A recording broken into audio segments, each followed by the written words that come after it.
안녕하십니까. 글로벌 모니터 안근모 편집장입니다. 밤사이에 미국 금리가 상당히 많이 올랐습니다. 장기, 단기, 명목, 실질 할 것 없이 큰 폭으로 뛰었습니다.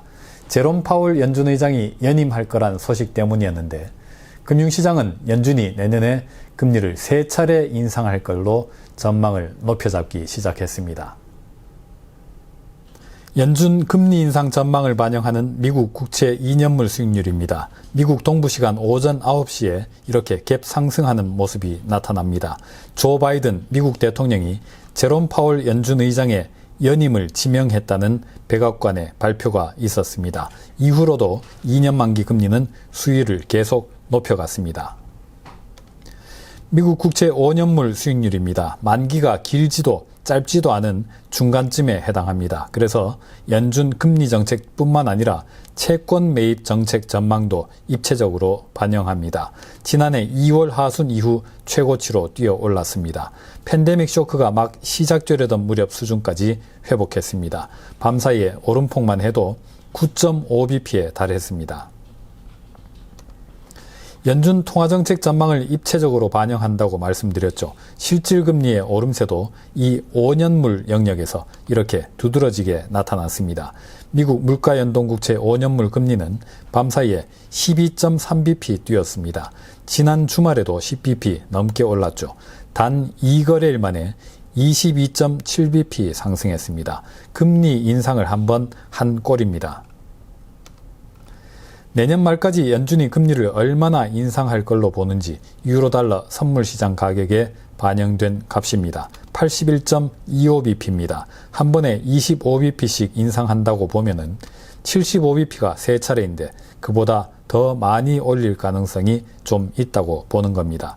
별도로 운영되는 연방기금금리 선물시장에서도 내년 말까지 약 3차례 금리 인상 전망을 가격에 반영했습니다. 그렇다면 금리 인상은 언제 개시할 것인가?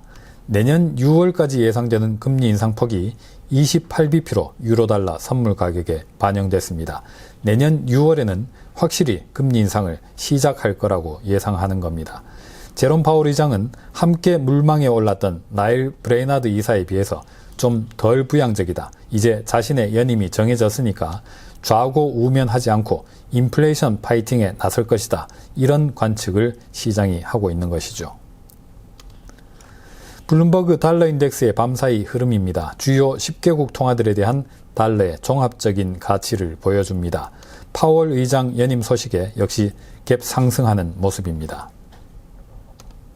국채시장의 5년 만기 기대 인플레이션, 브레이크 이븐 레이트입니다. 명목금리, 실질금리, 달러까지 동시에 뛰어오르자 기대 인플레이션은 이렇게 곤두박질 칩니다. 그나마 뒤에 낙폭이 좀 줄긴 했습니다. 그러나 금시장이 받은 충격은 제법 컸습니다. 한동안 1900달러 선을 향해서 탄력적으로 올라가던 금선물은 이렇게 긴 음봉을 그리면서 3개월 만에 가장 큰 낙폭을 기록했습니다. 미국 국채 5년물과 30년물 수익률 스프레드입니다. 통화정책 긴축과 인플레이션 사이에 줄다리기를 보여줍니다.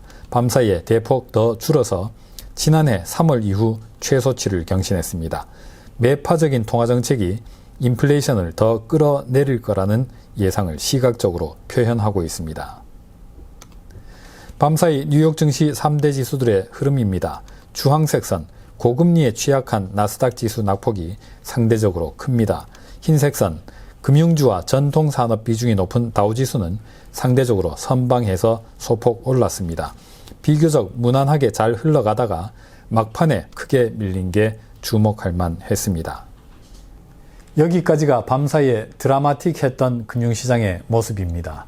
파월 연준에 대한 시장의 전망이 앞으로 또 어떤 변덕을 부릴지 계속해서 지켜보겠습니다.